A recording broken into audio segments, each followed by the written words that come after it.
Well, hey folks, so we're going to continue working on the Eberron Spelljammer Asteroid Belt campaign that I'm developing for my home table. Give me a second here to check my signal. I'm going to go through my intro here real quick, and then we'll get to work for an hour or so. So checking my signal here, mic check, 1, 2, 3. You gonna be here with me, buddy? You gonna there we go. Right on, my guy. Let's see. Let's hit some channels here to do the boosts, and I'll get to work here in a moment. So, hey, my name is Phil Kearney. I create role-playing games. I illustrate them and publish them online, and I've been focusing my attention on Dungeons & Dragons 5th edition here for a number of years, actually, since the release of Guildmaster's Guide to Ravnica. That was, I think, back in 2017.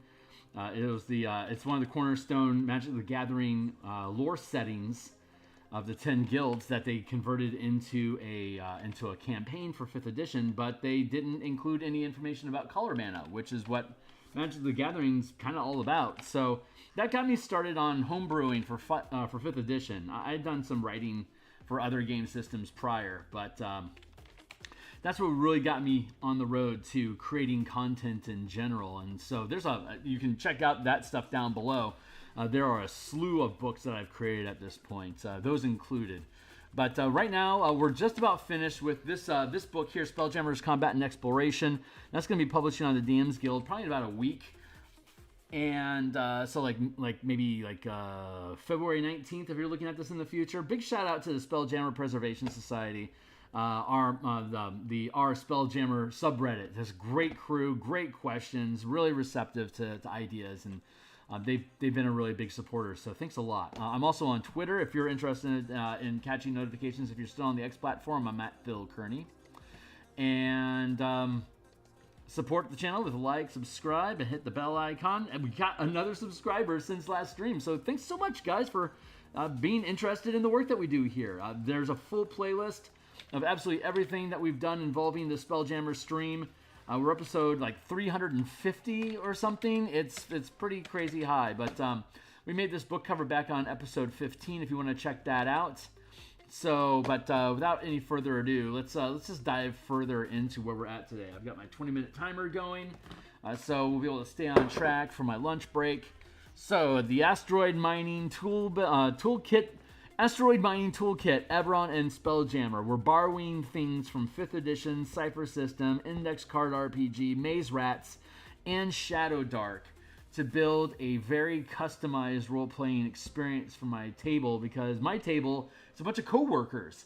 We have 1 hour, a lunch break every week. We got basically 60 minutes, 6 players at the table plus me DMing, and they want to run Spelljammer in D&D. And if you've ever tried to run 6 people at once, that's a challenge, but having anything meaningfully done in 1 hour between the 6 of them, it's a worthy challenge. I typically run campaigns from level 1 to 20 in 200 to 250 hours. I've just completed my 3rd campaign in 5th edition.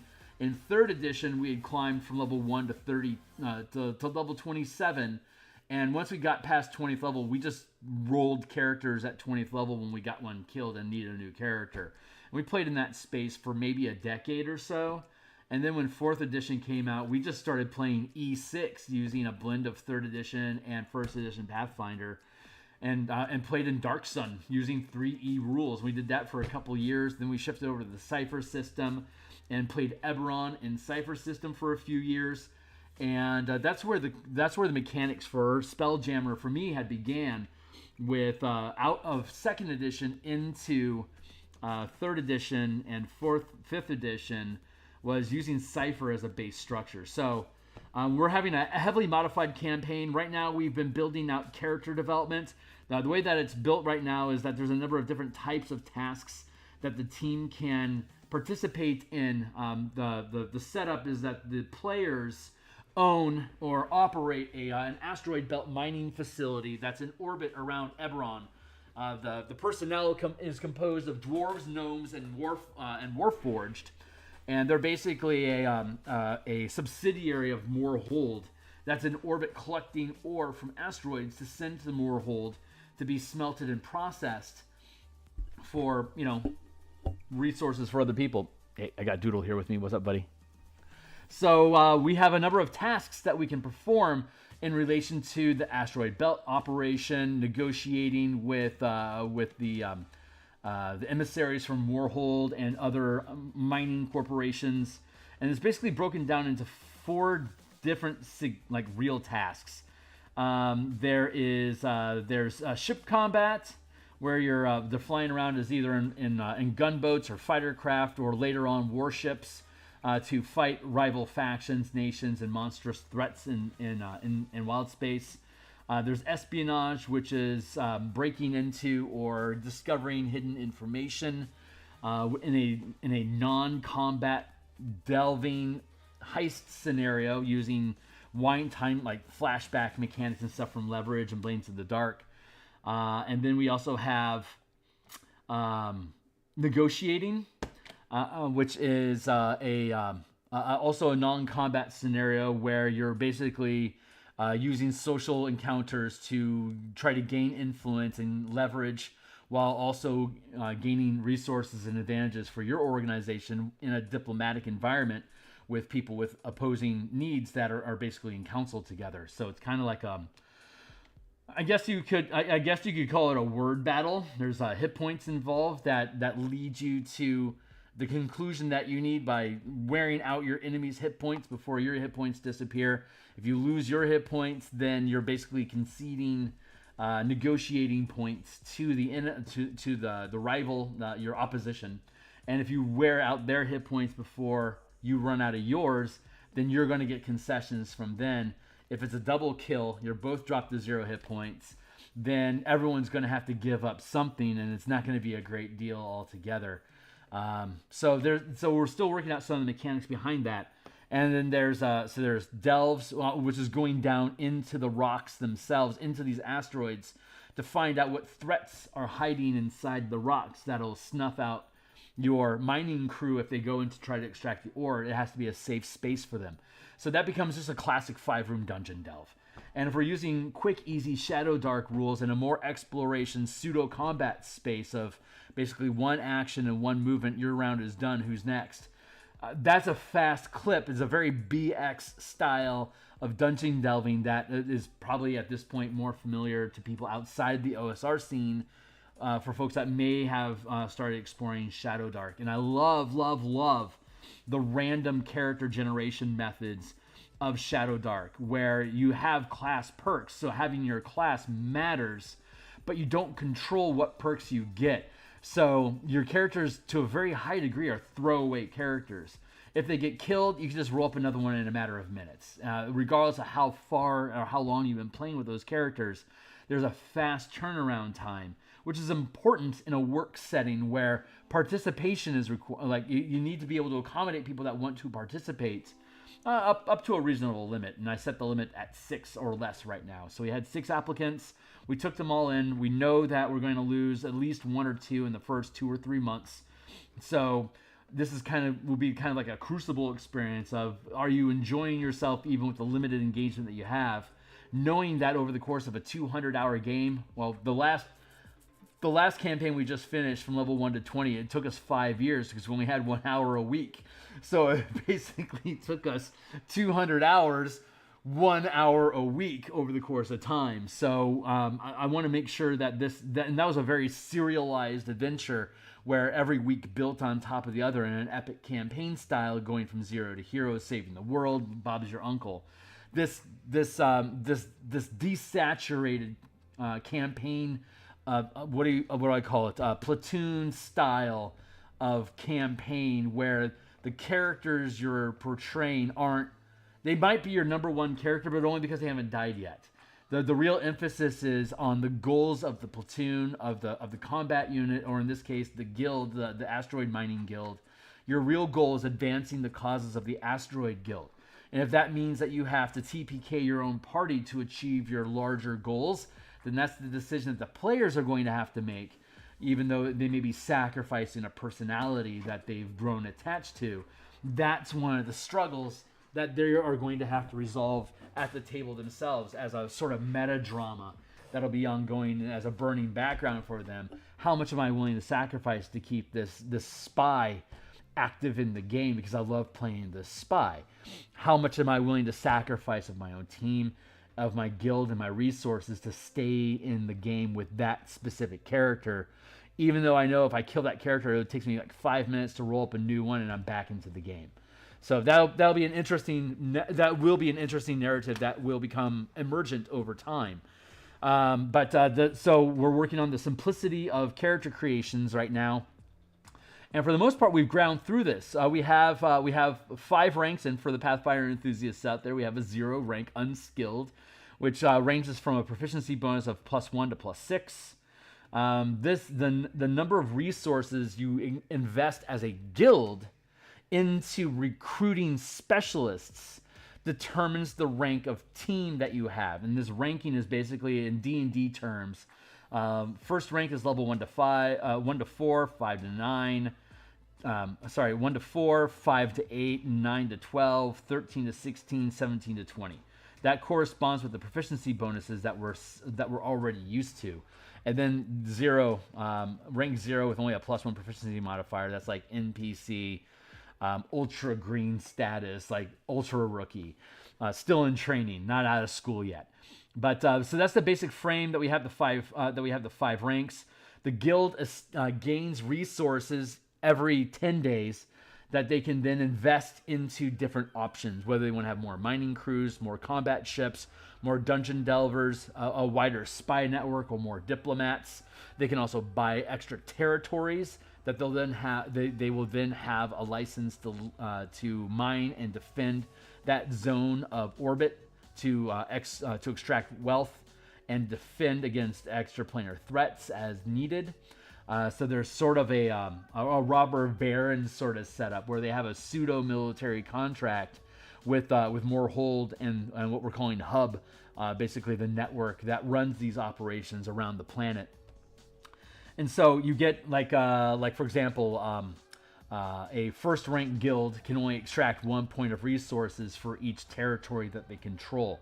A 5th rank guild can extract 5 resources for each zone that they can control, and presumably they would control a hell of a lot more territory than a first rank guild would. So the goal is to spend resource points to acquire a larger territory, and then spend points to increase the rank of the different types of operations that you're running. So it only takes one resource to acquire a first rank mining team, spy network, or what like a first rank spy network would basically be you bribing a clergy inside of somebody's embassy to just give you some casual information about what's going on with the nation of Droam, for instance. That would be like a first rank, a very low level espionage investment, as opposed to like 5th level. It'd be like a complete brainwashed alternate ego sleeper cell agent that when you say Harrington Rabbit, they become a psychopath that then blows up Parliament or something. Who knows? But they have these 5 degrees of effectiveness and skill, basically represented by the higher proficiency bonuses as you gain higher ranks. But it takes more and more resources for you to gain higher rank crew or specialists, right? So it only takes 1. You need 4 for second rank, which is an extra 3, so the total is 4. It takes a total of 9 resources for third, 16 resources for 4, and 25 resources for a 5th rank. And so if we had a 5th rank dungeon delving team that's trying to peel apart like trying to dig Zorns out of an adamantite asteroid, that 5th rank crew could get wiped out. And so if you want to replace that crew fast, you're going to have to burn 5 points of resources just to hire a new crew. The crew can gain these are effectively proficiency points, right? Or experience points that the crew gains. So you could purchase a higher rank crew and just roll up characters real fast and just dive into your dungeon. Or you could build them up from scratch, not spending any resources on them at all, and simply have them running a mission so that they can become first rank characters. And every time they run a mission, it's worth 1 resource point. So from a character to go from 0 up to 5th rank, they have to have 25 missions that they survived. Each session, each mission is going to be 3 sessions long. So that's a 3-hour session. It's basically a one-shot 5-room dungeon. And we'll start building dungeons out here probably next week, I think. We're going to build characters this Wednesday in a couple days. And then about 10 days from when when we're streaming this, that's when we're going to have our first dungeon delve as zero level characters.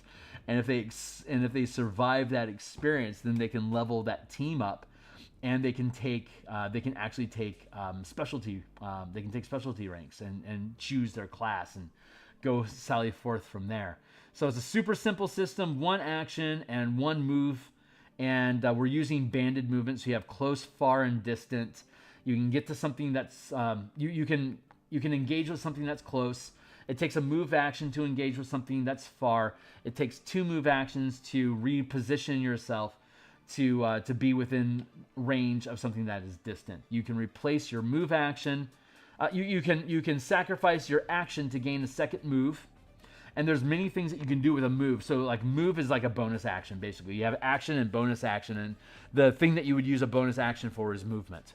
And you can sacrifice your action to get another bonus action, which would, again, be some sort of a movement or one of these things, like a passive interaction and observation, which is like passive interactions and observations are things that you can do while you're doing something else. Like, we're exploring this dungeon. I want to have a passive observation check running to observe secret doors or hidden crevices or hidden threats, right? A passive interaction could be like a conversation that you're having with somebody, and you're just picking up, like you're just trying to get the vibes off of somebody while you're having a casual conversation with them. You're not like doing a hard interrogation where you're demanding answers from them, like in an interview. It shifts from being just a casual conversation into like an interview interrogation sequence from the passive to active. We're still fleshing out exactly what the difference in mechanics are between those two things, but that's the general idea that we're like climbing a wall during combat. Climbing that wall would be considered a passive task. So there's a built-in stat array of there's 6 stats: strength, charisma, dexterity, intelligence, constitution, and wisdom. They're banded into 3 different aspects that currently we're calling power, competence, and resilience, which is similar to what you would recognize from the Cypher system, where they basically have 3 stats. I forget what they are offhand, but we're further breaking down each aspect of your character into 2 statistics. So power is driven by force of personality and physical force, strength and charisma. Competence is being expressed as dexterity and intelligence, which generally line up with things of like high skill or just amazing aptitude. And then we have resilience, which is like willpower and just general stocky burliness, and your ability to resist damage and stuff. So that's expressed by constitution and wisdom. Your proficiency bonus, when you build your character, you can be proficient in 1 aspect. So anything that's related to power, anything that's related to competence, or anything that's related to resilience, you can choose one of these aspects to be proficient in. And then you distribute your stats between strength, charisma, dexterity, intelligence, constitution, and wisdom using this stat array of +2, +1, +3, +2, +1, 0, -1, -2. So something's going to really be shitty. So like if you have proficiency in power, and then you put like your +3 in strength, that means that your strength checks would then be a plus. Like anything involving strength, like say melee combat, it would be a +6 to your die roll, and you'd be rolling a d20. So it's very basic. If you were proficient in power and then decide to put your dump stats there, then you'll end up having a fairly even curve through your character of only having like at best like a 0 to +1 basically on what your character can do. Like they're very middle of the road. They don't have any highs. They don't have any lows. But every time you gain a rank in your class, you can roll on your perks table. So the heroic perks are like here you see increased proficiency in one aspect by +2. So here you see I increased my resilience aspect by +2. But if I had made power my proficient, if I chose to be proficient in power, and I got this result of +2 to any aspect, I could have artificially pushed that power to +5. Or if I was 5th rank, I could have pushed it up to +6. But I'm only going to have one roll every rank, so there's not a ton of character progression other than personality and experience of interaction that you're going to achieve with these characters, other than accumulating gear, which is also a very Cypher system approach where you're getting a bunch of temporary magic items that give you bonuses to do something, and once they're done, they're done. So we're trying to set up a very similar feeling inside of here so that it's not so much about the character that you have, but about the resources that you're equipping your characters with to achieve their goals in a very XCOM sort of game where everyone is playing one of the operative specialists inside your XCOM crew. So that's some of the basics, and we've already gone through and we've built out specialist perks for the combat, delving, espionage, and negotiation. You're only rolling a D4 when you have this random table.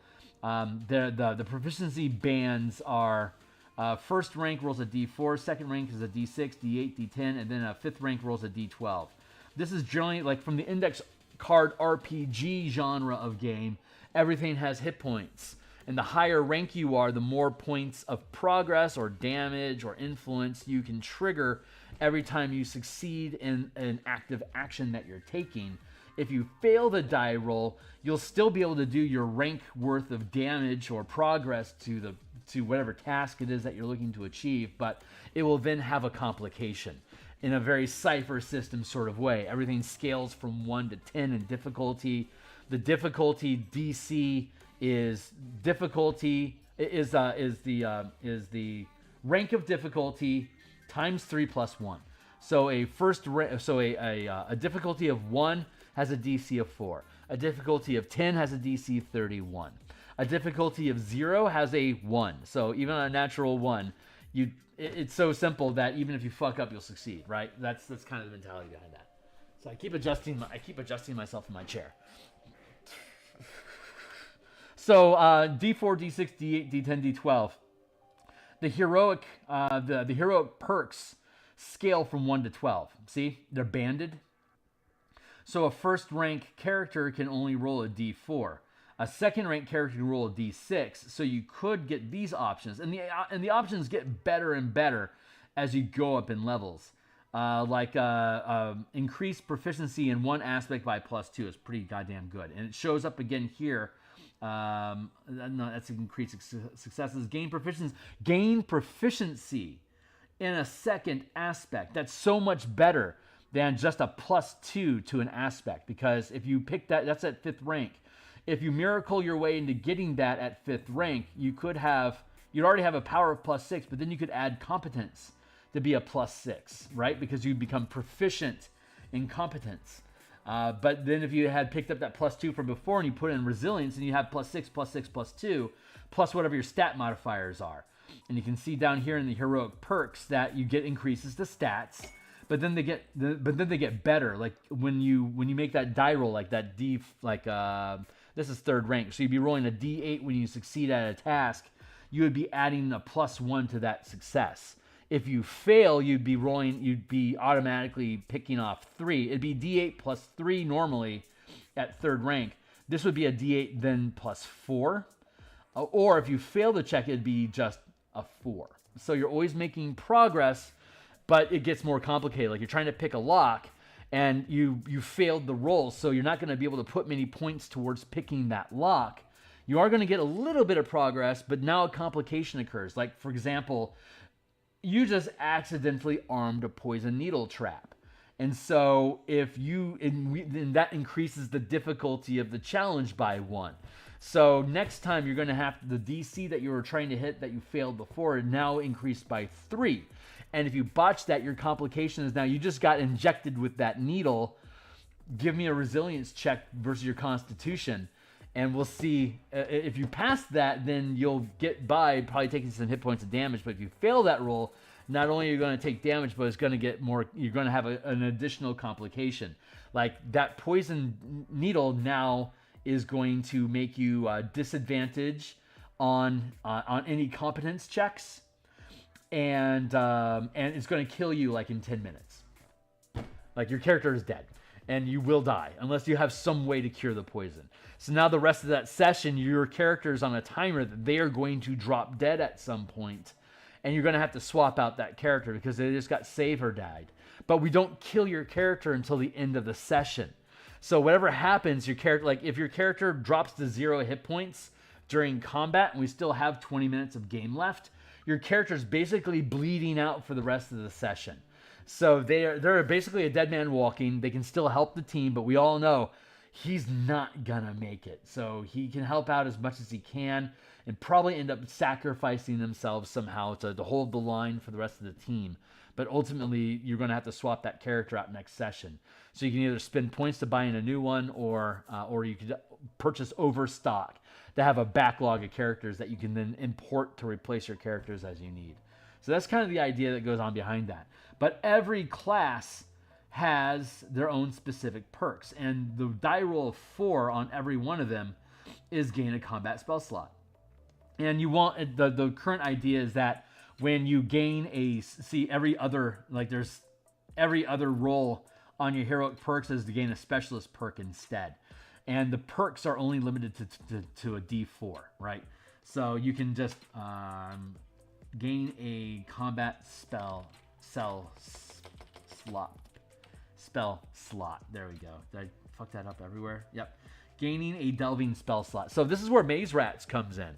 We talked about this before. Maze Rats has such a fun system of it's just a random set of descriptors that you as a player and DM get to negotiate what this spell does. So using the difficulty system of a scale of 1 to 10, setting the number you have to roll to succeed in casting that spell. If you roll the spell and it's below the difficulty that you're targeting, you'll be able to have an effect equal to whatever result you actually rolled. But the complication is that spell is gone, and now you will have lost that spell for the rest of the session. And when you come into a new session, you'll have a new spell that you'll just roll into place. You can have multiple spells. It doesn't say you only have one combat spell slot. No, you can gain multiple spells over the course of your character if you keep rolling that 4. If you roll an even number when you gain a heroic perk, and then you roll a 4 on top of it, you can gain multiple spells. So like a 5th ranked character could potentially have 5 spells that they can cast for as long as they can hit the DC. And if they keep lowballing the difficulty of the task that they're trying to perform, they're basically giving themselves cantrips that they can just cast over and over and over again with very little chance of losing access to that magic because they're playing the numbers. Once you get to 6th level, once you get to 5th rank, you're going to have that default +6 to your die roll. That means that you're automatically going to be able to succeed basically at any 2nd or higher ranked task, because it's 1, 4, 7, 10, 13, up to 31 for a difficulty of 10. So once you get to 5th rank, it's impossible for you to roll lower than a 2nd rank, a difficulty 2. Whatever language we would end up using. And so that means that you can set the pace for yourself. It's like, yeah, well, I'm going to do a difficulty 2. I'm going to use this magic javelin spell that I have, and I want to deal some damage to that dude over there. I'm just going to set the DC to 2, so I guarantee to keep the spell. Cool. You roll a DC 2. Give me a D4 plus your proficiency bonus. That's the amount of damage that you'll do. And if you botch and it's impossible for you to botch the roll, so have at it, Haas. And then there you go. So I guess a 1 would always fail, just to have a risk of success. That's probably important to have implemented there, that a 1 will always fail. Oh, 1, would it be 1 always creates a complication, or 1 just outright fails? We'll just stick with the complication, but we'll just make it nasty because it's a 1, a nasty complication. Like you get killed, like crit death. Who knows? Anyway, so we have this array here where you're rolling d6s, right? It has this master table where you're going to roll 2 6-sided die. You roll a 6-sided die down the row here, and depending on if it's a 1 or a 3 or a 4 or a 6, it's going to set up which stack you're running through. So like if I roll a 3 and a 2, I could be like in this set, and then that means I'm going to have a physical effect with an ethereal form, right? So the physical effect, say I roll a 3 and a 2, I'm going to go 1, 2, 3, or I could go 1, 2, we'll go 1, 2, 3, and then it was a 2, so I have some sort of grasping effect, and the other thing was an ethereal form. So let's say I go like a 6 and a 1. So ethereal form is going to be a 1, 2, 3, 4, 5, 6, and a 1 is swarm. So it's a grasping swarm that I can create with this spell slot. So maybe that means like I can wish into existence a bunch of little bugs that can grab hold and paralyze somebody. Or it's a grasping swarm. It's a swarming grasp. Maybe I can pick up multiple targets and hold all of them. Or I could create an effect large enough like Yoda, like force grip and force power, like grab a spaceship and slam it into a rock with the power of my mind. Like that might be a difficulty 10 task. So like good luck with like having an entire like Star Destroyer, like crush a Star Destroyer with the power of your mind. That's the kind of stuff that I could see happening. Now that we're talking about it, Grasp sounds actually super fucking cool. So let's go down to combat magic and see. Let's go with let's replace acid with grasping.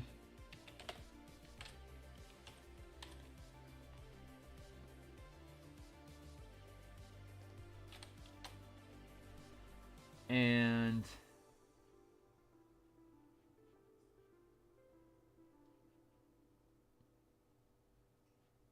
envelope, or envelop, cone, ray, petrify, animate, regenerate, concealing, pursuing. I'm going to replace sealing with swarm, because that example was too fucking cool.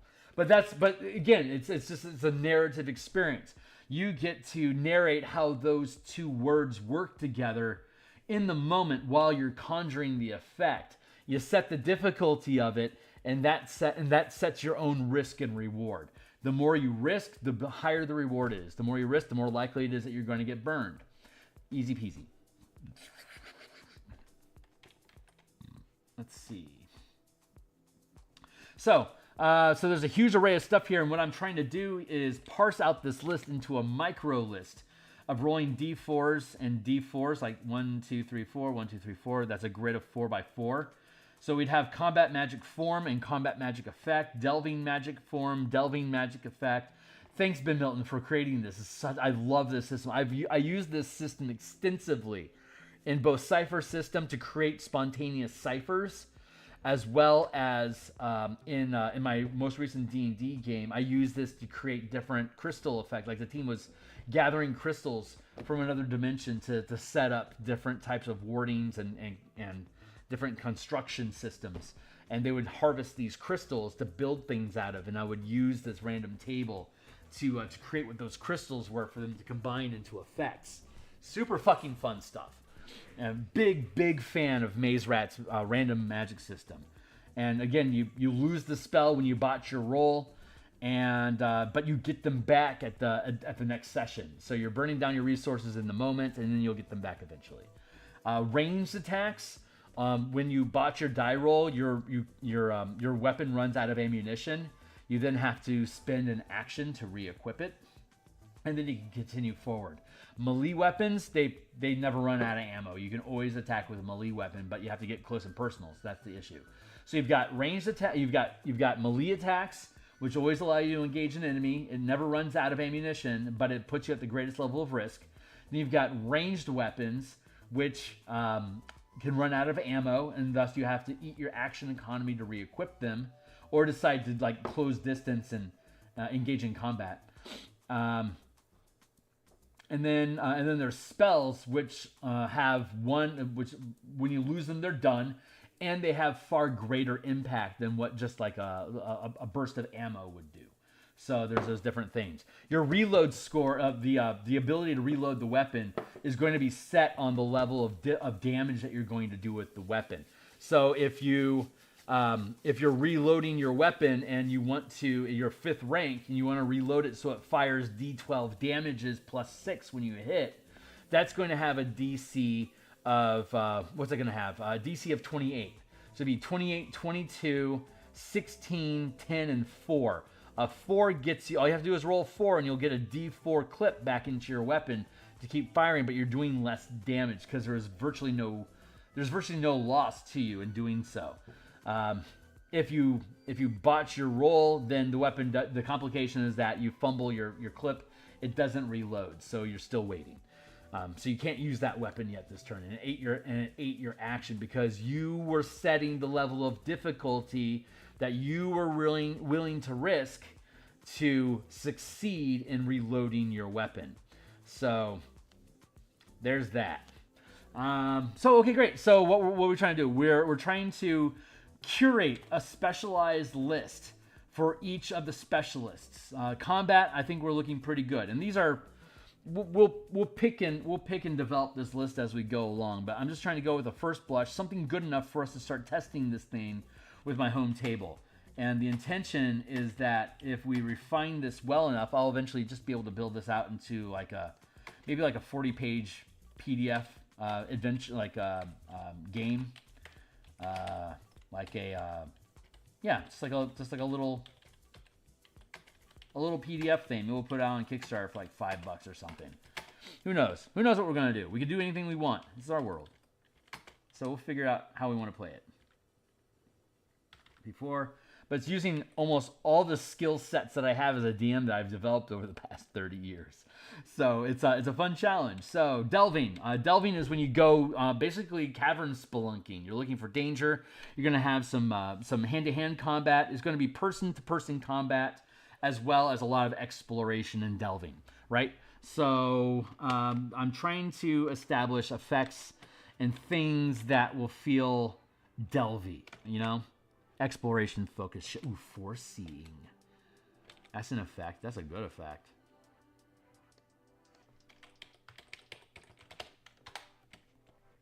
Delving, that's really good. Negotiating, that feels really good here too. Foreseeing.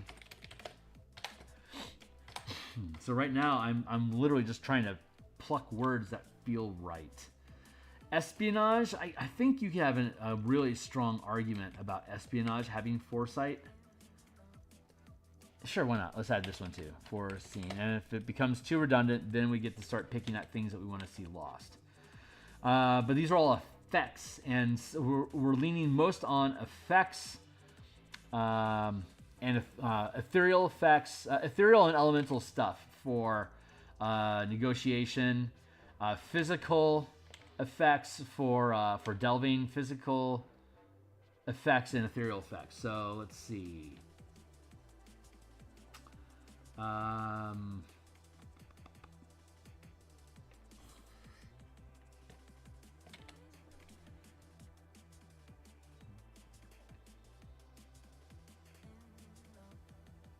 Yeah, let's go with sealing for delving. Like if you want to seal a door, it shall not come out again, sort of stuff.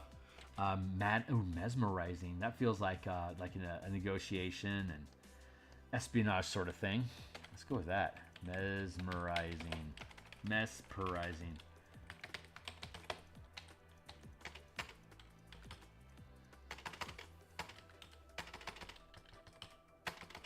Fun. Espionage and negotiations, I think, should both have mesmerizing effects.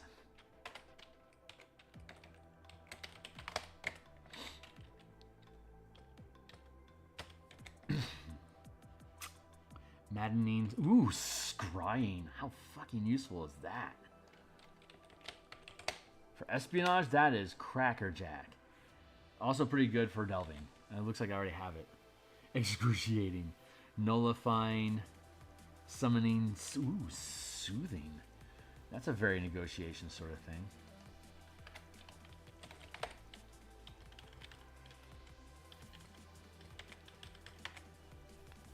How fun. I love doing this stuff, man. It is so much fun.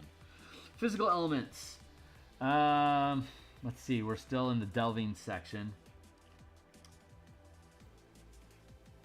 Key, chain, hammer, cone, call, portal. Let's put acid over here.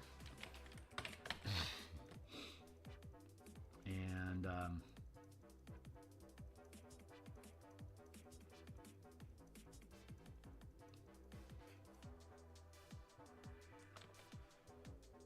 let's see. Physical effects.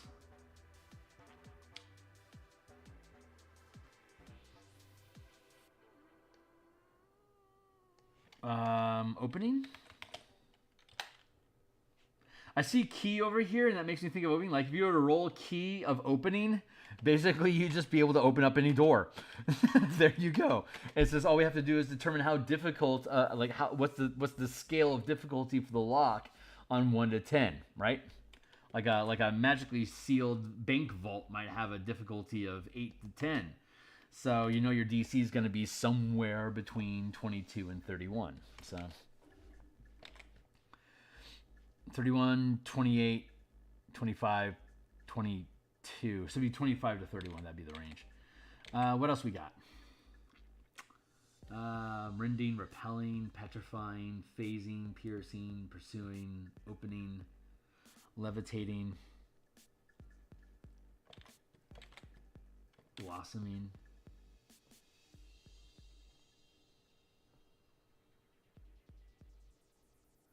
Levitating is a good word.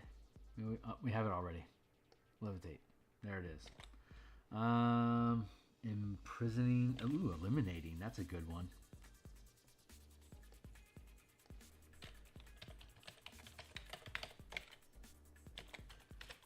So when you get gear, we're basically going to random up. It'll be one of the 4 types of gear, whether it's combat, delving, espionage, or negotiation. So you'll have one of those types of ciphers, and then we'll random in the kit of what that cipher does. So you're basically getting one-shot magic items. Like, you can use these things, and there you go. Or you could sacrifice one of these items to preserve a spell that you do have. You could potentially, if you pick up a cipher, you could potentially learn that cipher as your spell for multiple uses instead, and burn the spell that you have to make the cipher your new effect. I fucking love that. I haven't really thought these things through. We're building it. Like I said, this is our design stream. We're building this shit as we go. So, spell casting. You can spell casting and ciphers.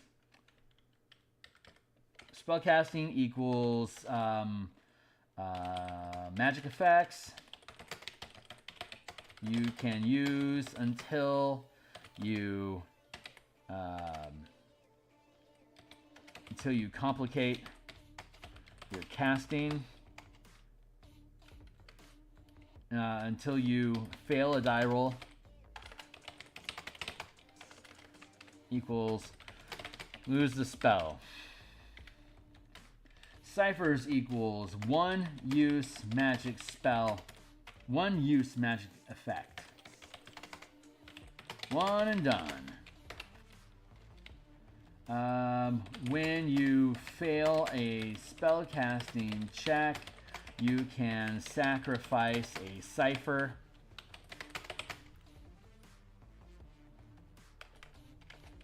Instead of losing the spell, you can swap. As part of as a lore task, you can research a cipher to become a spell your team can purchase as a resource. Nice.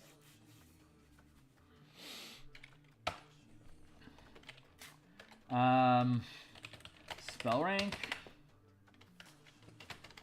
equals character rank when gifted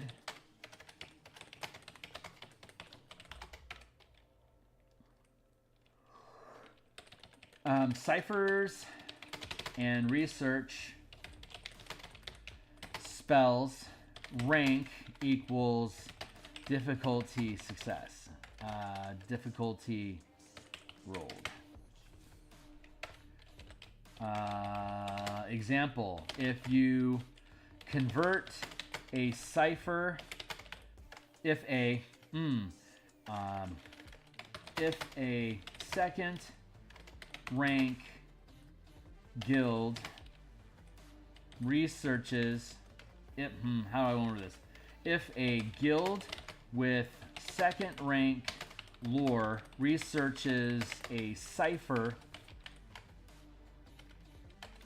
uses research to extract the magic to create a spell, the max rank of magic created by the research is up to your max rank of lore, period.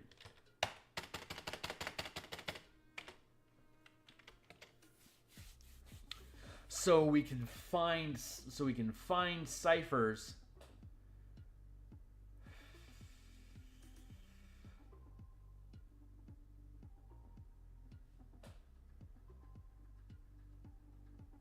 we could have spells. It's getting a little more complicated. We could like if we had that key of opening. Maybe it's a third rank cipher. It's literally a key that will open anything. And we want to extract that opening magic from that key. It's a third rank key, but we're a second rank guild. So we could either sit on that cipher and wait for ourselves until we get the third rank lore by spending additional resources to get there in the next 10 days. In which case we would then be able to invest in higher lore, which will allow us to convert that into a spell effect. If we did it now at second rank, the best we could do is second rank, which would be a 1, 2, 3, 4, 4 times 3, 12. It would be a DC 13. It would only take a DC 13 roll for us to be able to slot that spell effect in. Maybe we could have, build a library.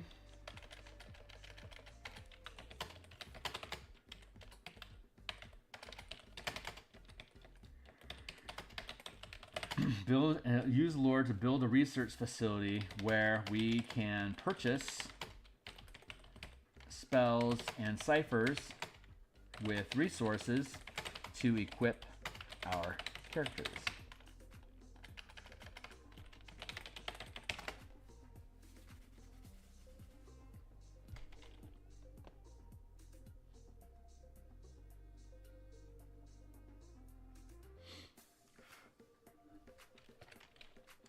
So it'd be like, and whatever rank your character is determines the rank. Now, do we want to set a specific aspect? Because there's resilience, competence, and power.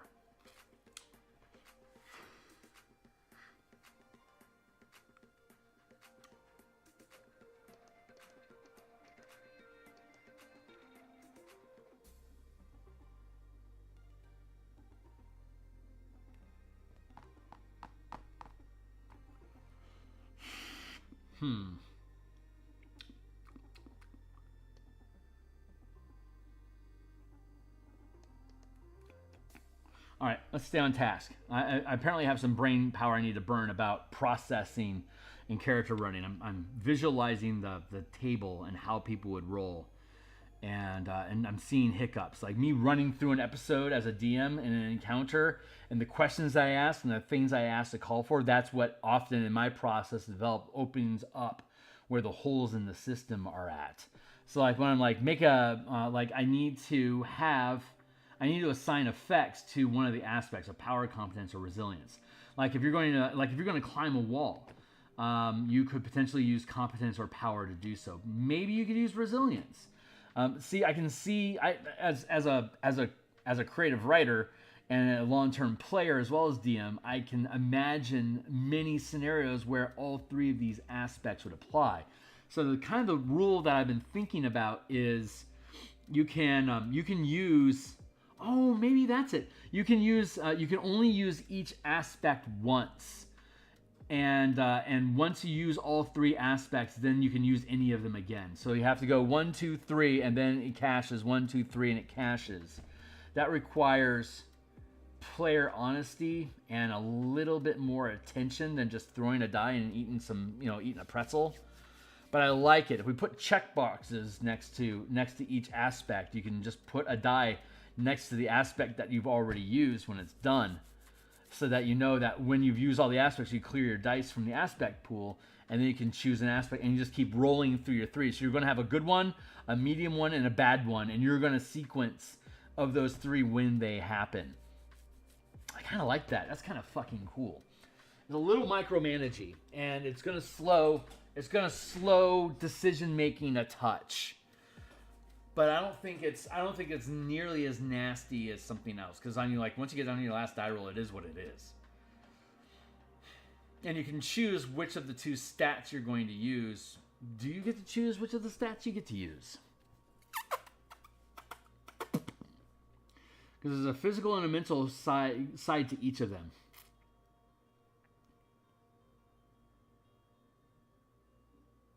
So maybe as a DM, I call for a check with a physical difficulty of blank, and so I could have physicals. Yeah, maybe that's what I do as a DM. A physical. I'll have you roll a physical task with a difficulty of 3, or and then you have mental. So there's physical, strength, dex, and con, and then there is mental, I guess, for lack of a better word. It would be cog, int, and wisdom. So I'll be calling, that's how we'll do it. I'll be calling mental or physical difficulties. And so once it's your turn, you're going to have to choose, like if you've used up your power, like if power is no longer available right now, and I call for a physical check, difficulty 3.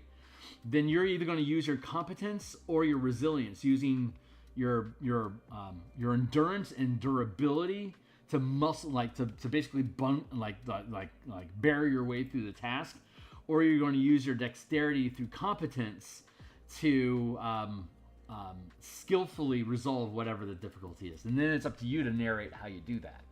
So you're going to be rotating between these three aspects based on whether I'm asking for physical or mental checks.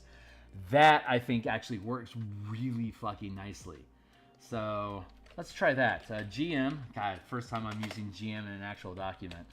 GM calls for physical or mental checks with difficulty 1 to 10. Players rotate between aspects. Players choose an aspect using the aspect bonus and stat, adding the aspect and stat bonus to the d20 roll to determine degree of success. Once player uses an aspect, it's unavailable. It can't be chosen. It can't be chosen again until all three aspects have been used. Then reset, then clear.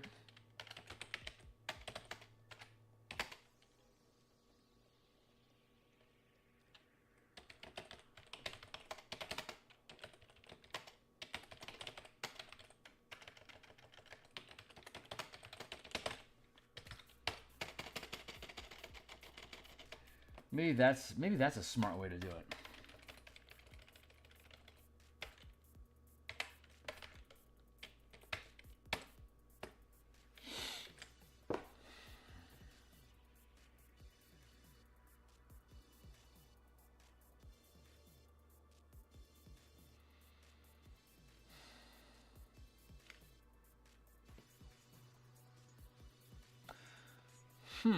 Maybe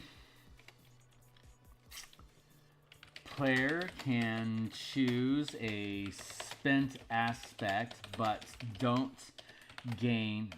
add.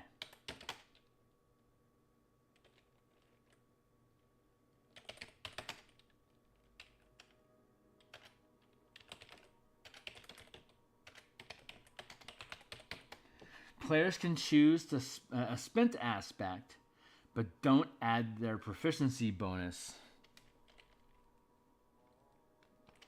to the roll.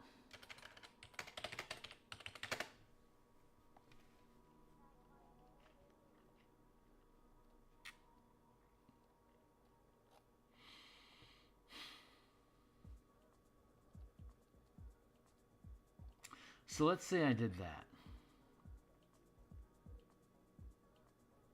At low levels, the proficiency bonus isn't going to be a lot.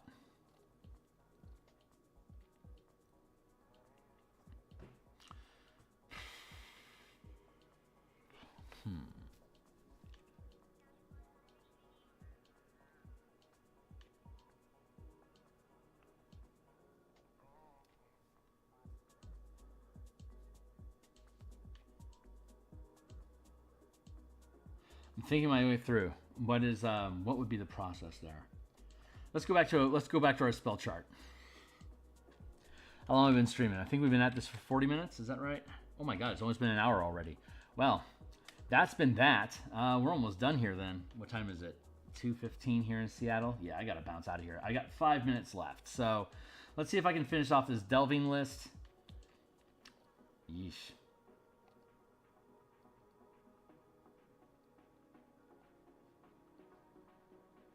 So I'll be back tomorrow. We could potentially finish the list then. I'm probably gonna have to work on some more of this on my own. Let's see. Ooh, repelling. That's cool. No, repelling as in force away. Fog.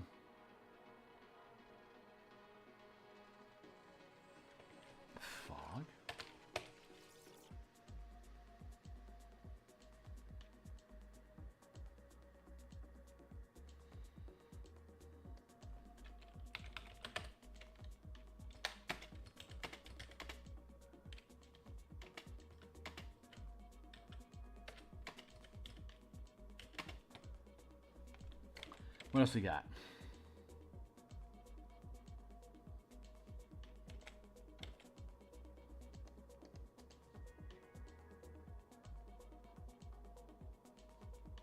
No, because if they get to choose, they're always just going to choose whatever their best bonus is. So forcing them to rotate through aspects is probably the best way to go. They could potentially choose to spend an action to reset their aspects, which means they don't do anything this turn. And then they can do something next turn instead. So they're skipping their turn so they can have their best odds the following turn, which sometimes will help and sometimes won't because they're skipping action economy. Because they can always help. And they can always help, and they can always give advantage to an ally by helping. So they can skip their action. They can, if you use the help, maybe if you use the help action, you can skip your rotation and get, and yeah. I like that.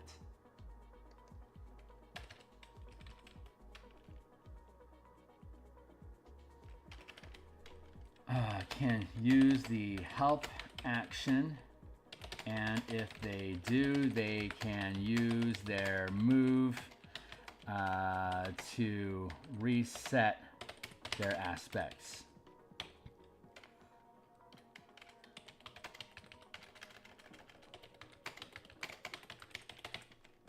Neat. This is kind of fucking cool. I don't know if I've personally never seen a role-playing game like this. I mean, it's a massive conglomeration of a bunch of different games, but it sits inside of this neat, like this neat Venn diagram effect sort of thing. Zen. Let's go with Blast. Oh my god, Blast sounds like a great thing to have. Maybe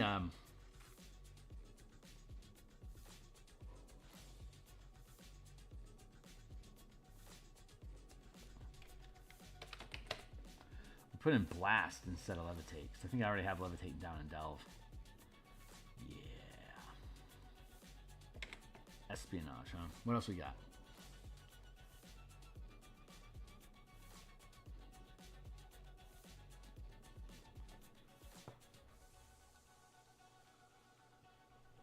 Revealing, huh? That's cool. Let's go with that.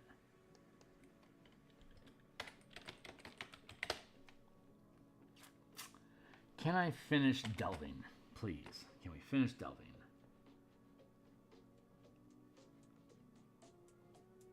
Echo, heat, harmony, mutation, negation, thunder, smoke, snow, soul, stasis, steam, probability.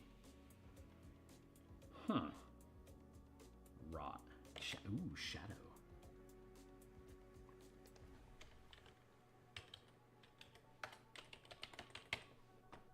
I like that. I have shadow already over here. Okay. Chaos.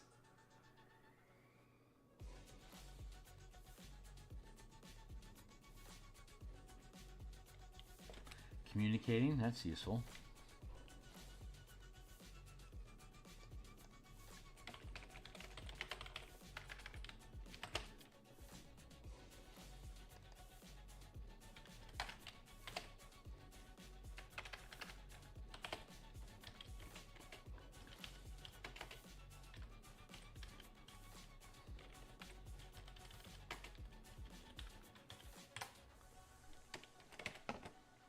Two more. Let's do it. Let's do it. Arg! That's my timer. Transporting. Ooh, transporting for delving's not bad. And final effect.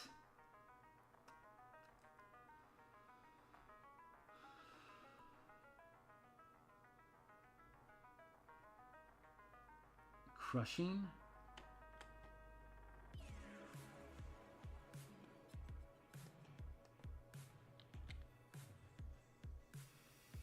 Ooh, reflecting.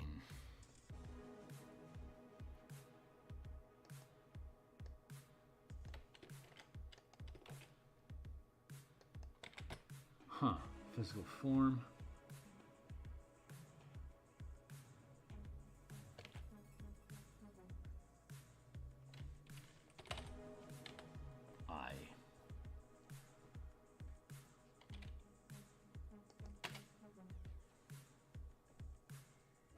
That's pretty cool.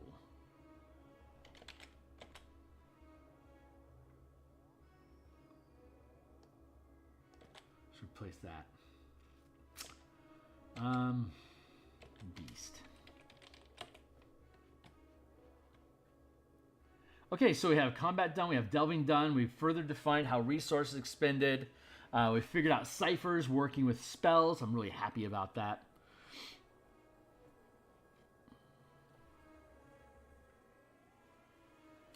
So we have a lot to finish out for negotiating and for espionage, but I am fairly confident that we're going to get there. Okay, guys, that's it for today. We'll be back tomorrow around the same time to continue fleshing out these ideas. My deadline is I've got the team back together this Wednesday, and my goal is to have enough meat on the bones here for us to actually be able to build first draft characters with. I think it's going to work out okay. And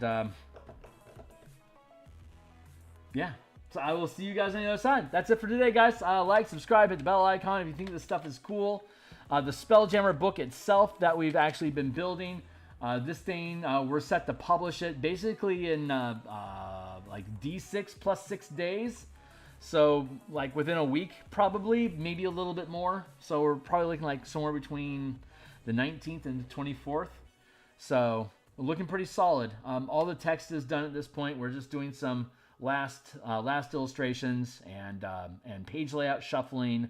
And then we're going to just start dumping images into the document, lining up all the hyperlinks for the table of contents and the self-referencing inside the book, and then parse out all the assets into zip files as token assets and stuff for distribution to the team. So those are the 3 things that we still need to done. Wrap up the illustrations to make sure they align right, string up the book, and then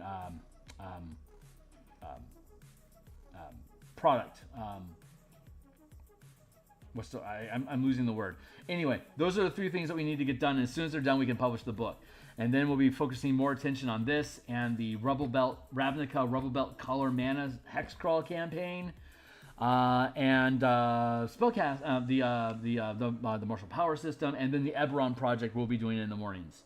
So anyway, I'll see you guys tonight in about probably in about 5 hours or so for us to do some more Eberron creature token artwork.